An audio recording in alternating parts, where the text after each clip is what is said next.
Hi everyone, Happy New Year. I know it's been a while, but we're back to the videos again. As you can see behind me here, we've got the PC my friend donated me. I've got that up and running now. I was hoping to show you that on video, but we had a little bit of trouble with it.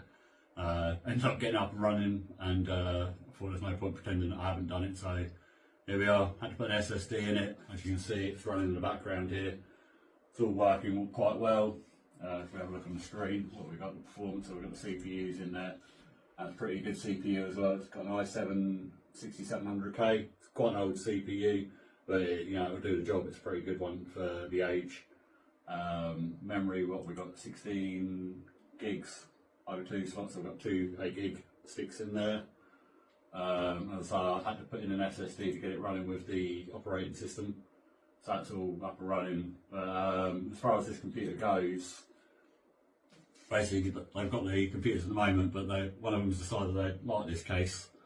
So what I'll be doing at some point is stripping this one down and transferring some parts over. Like the power supply on this one is really old. It's about a 650 watt power supply as well. It's plenty enough to run that graphics card, but we've got a better one and a newer one to put in there. It's got water cooling in this one already also, but again, this is quite an old PC, so we'll swap the water cooling out the other one into this one. We've got to tear it down though, just to clean it and that, because there's a few problems with it, just because it's quite dirty, quite old.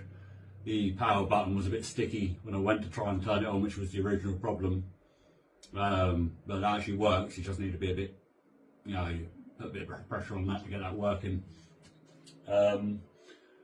As far as it goes though, I'm over the moon with getting this one for free, and it's all up and running and working really well. Everything, all the numbers seem fine. It's also plugged straight in and running Windows 11, which is even better. So I know it can run Windows 11 now, this one.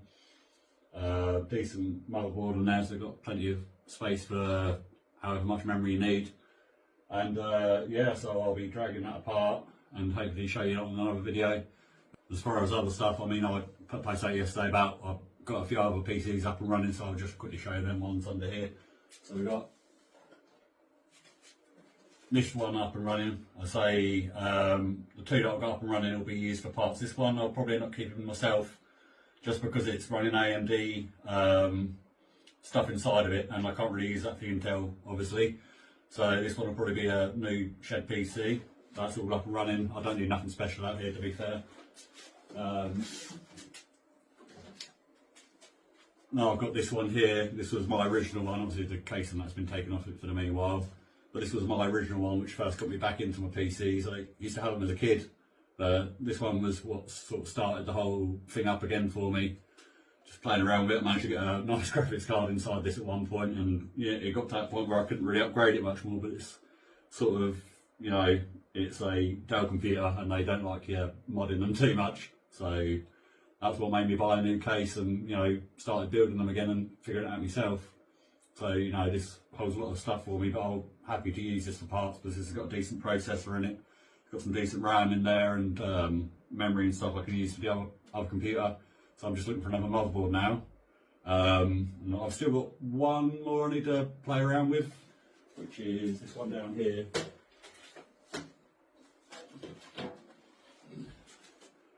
I've got this one down here I hadn't got around to last night, but again this should fire up straight away. I just need to put an SSD in there, and that should fire up straight away, and we can see what processor it's got. I could take the processor out, that means cleaning it, taking it out to see what it is, and then I've got to paste it back up again, and it's just too much fap. I might as well stick some memory in it. Sorry, stick a hard drive in it with a boot on there, and see what it's got that way, like I have for this one. So just a lot quicker, to be fair. So that'll be it for today's video. Hopefully I can show you some more about tearing this one down. And yeah, I'll try and be a bit more regular with these videos. Obviously I've had stuff going on in the background with my granddad, hasn't been too well basically.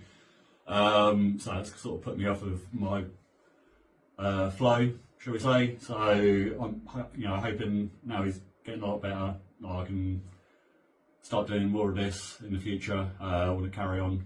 I love you guys, and I'll catch you in the next one.